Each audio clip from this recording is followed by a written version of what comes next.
In this video, you will learn how the Flow Builder actually works and how you can build a conversation-like experience inside of this platform. It's really easy to do.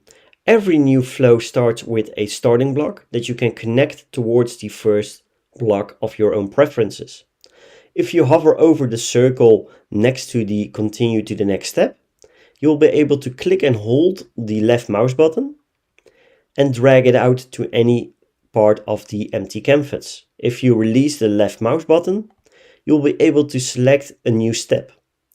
You can select send message, a question, an action, a condition, a split, a send email, and a go-to block. If you go with the send message button, you will be able to add any kind of item available to you inside of the channel.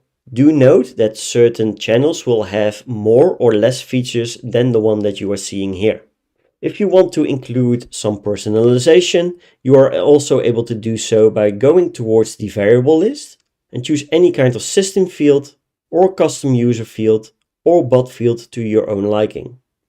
You can also search for certain fields. So for example, if we want to customize by first name, you will see that the system field will become available.